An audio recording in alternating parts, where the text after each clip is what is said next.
তো প্রিয় বন্ধুরা, তো নিশ্চয়ই আপনারা ভালো আছেন, আমিও ভালো আছি। তো আবারও চলে আসলাম আপনাদের মাঝে। তো আজকে চলে আসলাম ইদারকান্দি গ্রামে। তো যে ইদারকান্দি গ্রামের যে চিত্রটা আছে আপনাদের কাছে তুলে ধরার চেষ্টা করব। ততক্ষণে অবশ্যই আমার চ্যানেলটা সাবস্ক্রাইব করে সঙ্গে থাকবেন। ঢাকার অত্যন্ত নিকটবর্তী একটি গ্রাম ইদারকান্দি। এখানে পা রেখেই পেয়ে গেলাম সত্যিকারের গ্রামীণ পরিবেশের স্বাদ। এই গ্রামের এরকম দৃশ্য দেখে আমার মনে পড়ে গেল সেই বহু বছরের পুরনো কথাগুলো। মনের মধ্যে দোলা দিতে থাকলো সেই ফেলে আসা দিনগুলোর স্মৃতি।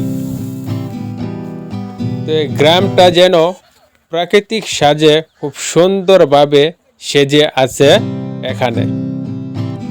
সকলকে যেন আপন করে নিতে চায়। যে কেউ এই গ্রামের প্রাকৃতিক দৃশ্য দেখলে এই গ্রামের প্রকৃতির প্রেমে পড়ে যাবে। এত সুন্দর গ্রামটার মধ্যেও যেন কি একটা শূন্যতা বিরাজ করছে। তরুণরা তো দেখুন খোলা মাঠের মধ্যে বিকেলবেলা এভাবে যাওয়া আসা করতে দেখা যায়। এই গ্রামের এখানে পাওয়া যায় কিছু শীতকালীন সবজি, গাছপালায় ভরপুর। আর প্রতি বছরই এখানে ফুটবল টুর্নামেন্টের আয়োজন করা হয়, যেখানে বিভিন্ন প্রান্তের গ্রামের দলগুলো অংশগ্রহণ করে থাকে। অনেক আনন্দ উদ্দীপনার মধ্যে দিয়ে চলতে থাকে এই ফুটবল খেলা। ছোট মাঠ হওয়ার কারণে এখানে কিছু খেলোয়াড় কম থাকে, 5 থেকে 6 জন করে প্রতিটা দলে খেলোয়াড় থাকে, যেহেতু গ্রামে কোনো বড় মাঠ নেই।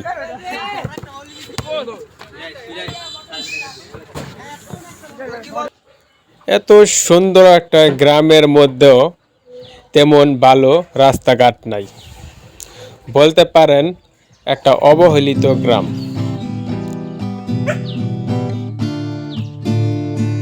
এই গ্রামের টিনের তৈরি ভারী ঘরগুলো কিন্তু সত্যি দেখার মতো, আর ধান চারার সবুজের দৃশ্যটা একদম উপভোগ করার মতোই। মাঝে মধ্যে এরকম মুরগির খামারও চোখে পড়ে। তো এই গ্রামের এখনো অনেক রাস্তার উন্নয়ন দরকার, আর এই রাস্তার পাশেই এই মুরগির খামারটা। দেখুন, কাঁচা মাটির রাস্তাটা এখনো তেমন উন্নয়ন হয় নাই, আর এই রাস্তা দিয়েই মানুষগুলো আসা যাওয়া করে থাকে। তারা এত সমস্যার সম্মুখীন হয়েও তারা বছর পর বছর ধরে এই গ্রামে বসবাস করে আসছে। তারা নানা প্রতিকূল পরিবেশ অতিক্রম করে এখনো টিকে আছে এই গ্রামে। তারা যেন সকল সমস্যাকে আপন করে নিয়েছে, আর গ্রামটা খুবই সুন্দর। তো মাঝে মধ্যে দালানও দেখা যায়।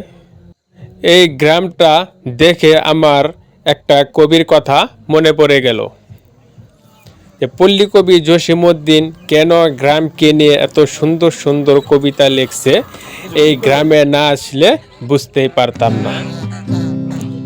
এখানের অনেকেই আছে হাঁস মুরগি পালন করে, বিশেষ করে রাজা হাঁসগুলো তারা বেশি পালন করতে চায়। তো দেখুন, এখানে রাজা হাঁস, তার সাথে আছে বাচ্চা। দৃশ্যটা খুবই সুন্দর লাগছে আমার কাছে। তো এখানকার বাড়িঘর রাস্তার থেকে মোটামুটি অনেকটা দূরে অবস্থিত। তো এই কাঁচা রাস্তাটা একটু উন্নয়ন হলে তাহলে কিন্তু গ্রামবাসীর জন্য একটু ভালো হতো। তো এখানে এই গ্রামে দেখতে পেলাম একটা মসজিদ। মসজিদের গেট দিয়ে আমরা ঢুকবো এই মসজিদের ভিতরে। তো মসজিদের ভিতরে ঢুকার পরেই দেখতে পেলাম সুন্দর একটা পরিবেশ, সাজানো গুছানো একটি মসজিদ। মসজিদের সামনে গাছ, বিভিন্ন ধরনের গাছ লাগিয়ে মসজিদটাকে আরও সৌন্দর্যময় করে তুলেছে। আর মসজিদের সামনেই একটা নদী, এই নদীর পাশেই এই মসজিদটা অবস্থিত। তো মসজিদের মাঠটা কিন্তু মোটামুটি বড়ই।